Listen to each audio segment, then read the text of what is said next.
이제 4위가 나왔습니다. 한동훈 장관 키워주지 말자더니 점점점. 예.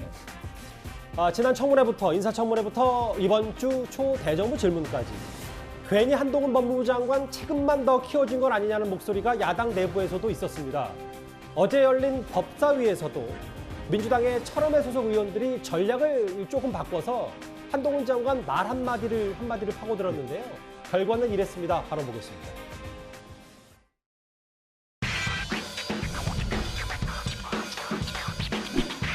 이렇게 전문성이 없었고 인사검증 하실 수 있겠어요? 아니, 내규가 있어야죠. 지난 5년간 일해왔는데요.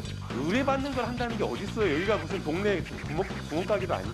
지난 그 5년간 구멍가게처럼 내규가- 해왔다는 말씀이신 거예요? 그렇지 않지 않습니까? 아니 전 설명해만 하는데 왜 설명 못하고 있어요? 아니, 제가 설명드리려고 하니까 말을 계속 끊고 계시잖아요. 아니 언제 지금 설명을 했어요? 구체적인 내용들이 답변하지 않고 있으면서. 호통을 치실 거라면 제가 듣겠는데요. 답을 드리실 거라면 질문에 답변 기회를 주셔야 합니다. 지난번 없었던 것 같다. 제대로 확인이나 하고 얘기했다. 제대로 모르는 건 모른다고 하고. 아니요, 말씀드릴까요?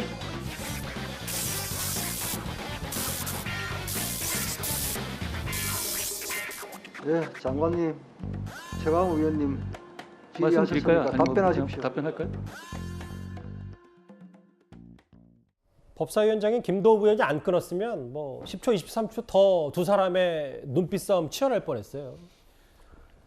김남국 의원과 최강욱 의원은 인사청문회 당시 뭐 이른바 이모 논란과 한국 3M 발언으로 꽤 본인들 발목을 잡았었기 때문에 어제 좀 전략을 바꿔서 얘기를 했는데 실제로 본인들도 이제 앞으로 법사위에서 한 장관을 만났을 때 어떻게 해야 되겠다. 그런 전략들이 좀 철험회 소속 의원들도 어느 정도 정리가 된 거예요?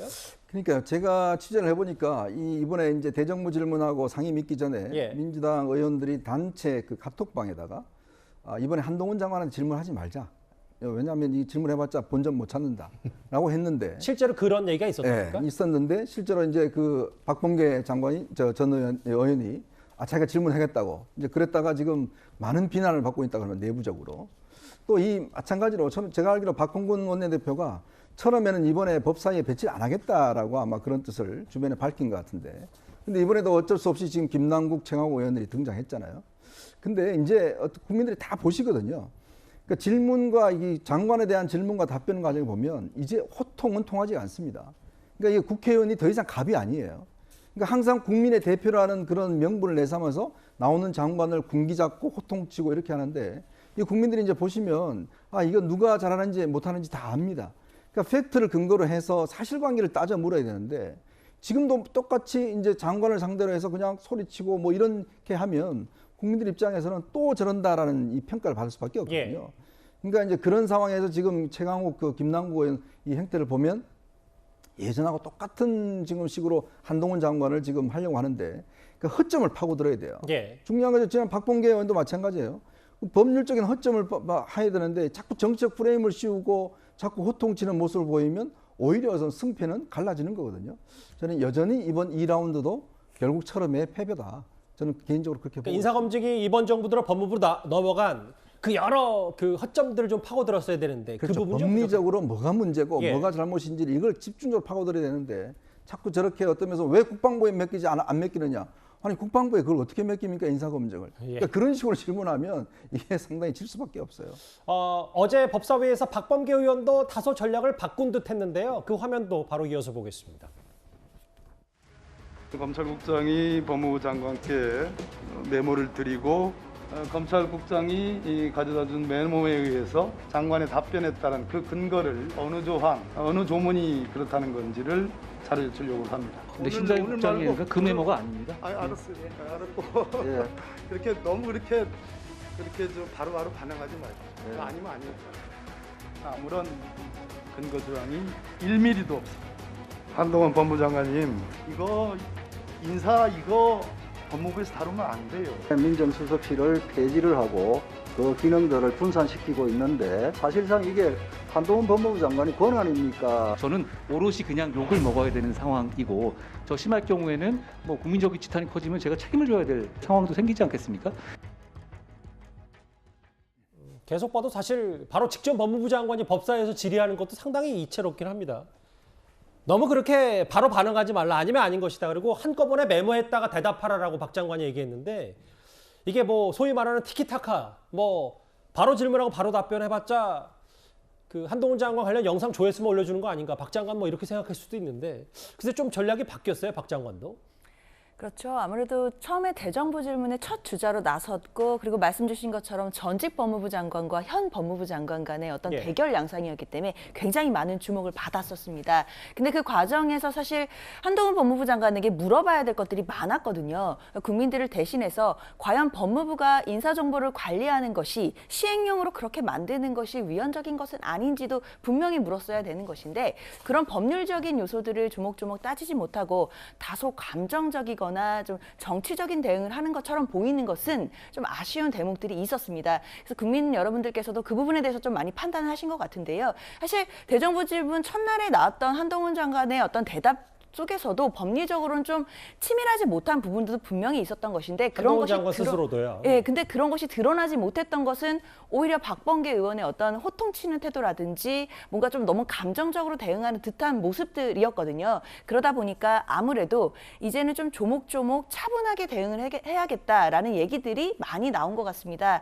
그래서 법무부 장관에게 물어야 될 것들이 분명히 있고 살펴야 될 것들이 있습니다. 그것은 야당으로서의 또 책무이기 때문에 예. 앞으로도 차분하게 전략적으로 잘 대응해서 국민 여러분들이 궁금해하시는 의혹들을 차분히 잘 대답을 받아내야 될 것 같습니다. 일부 보도 내용을 보니까 야당 내부에서도 왜 우리는 준비도 없이 가서 국무위원들 띄워줬냐 혹은 원래 전략의 실패다.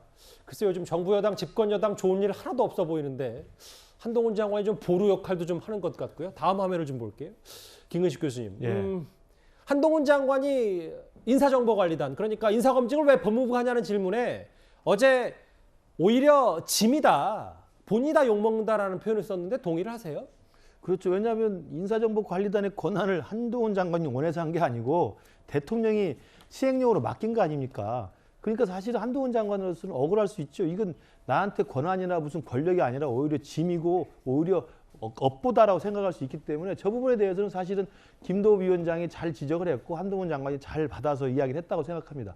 저는 문제는 이번에 법사위에서의 저런 주고받은 설전이나 그다음에 지난번에 있었던 대정부 질의나 이거 같은 경우 보면 민주당에서는 아주 작정을 하고 한동훈 장관을 이제 잡으려고 하고 있었던 것 같은데 계속 국민들이 다 보고 이제 판정을 내립니다만 대부분의 경우 민주당 의원들이 호통을 치거나 아니 막무가내로 소리를 지르니까 사실은 한동훈 장관의 차분한 원칙적 대응에서 사실은 좀 속수무책으로 무너지는 측면이 있는 것 같아요. 저는 그래서 아까 말씀하셨지만 민주당 의원들도 한동훈 장관을 상대로 해서 정말 지난번에 졌던 것을 서력하고 싶으면 준비를 단단히 할 뿐만 아니라 제일 중요한 건 태도입니다. 태도와 발언과 이 평정심을 유지하는 것이 보는 사람으로 하여금 누가 더 유연하게 잘 대응하고 있는가를 알게 되거든요. 다분히 감정이 섞였다는 게 당연합니다. 느껴진다. 박범계 장관 사실상 대정부 질의 때 준비를 많이 했던 걸로 저는 보여요. 예. 특히 인사정보관리단의 법적 절차의 하자를 지적하려고 했던 거죠.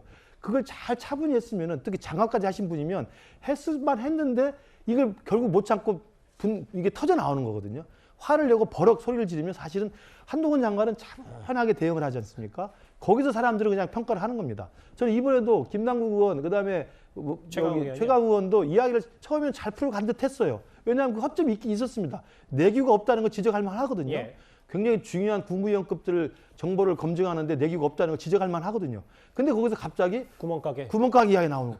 이건 자기가 자승자박에 걸리는 거예요. 똑같은 식입니다. 최강욱 의원도 사실 잘 지적을 했어요. 중앙행정기관과 차이가 있으니까 뭐 보좌할 권한이 제대로 이게 유임사무가 되느냐 물어볼 수 있는데 결국은 검사의 버릇 남아가지고 이게 한마디에 그냥 국민들을 판단하거든요. 그러니까 저는 야당 의원들이 국무위원들 상대로 해서 국민을 대신해서 질문하는 건 좋은데 준비를 잘해서 차분하게 해야 되고 저는 한동훈 장관한테 하나 부탁하고 싶은 것은 국무위원이 국회에 나와서 답변할 때는요. 싸우러 나오는 게 아닙니다.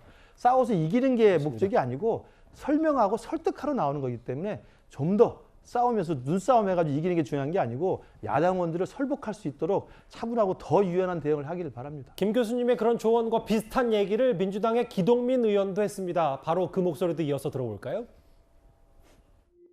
저는 장관께서는 법무부 장관 이상의 상징성을 잘 가지고 계시기 때문에 각별하게 좀 언행에도 좀 유의하시고 그리고 모든 것들을 좀 정말 조심해서 처신하시는 것이 필요하겠다.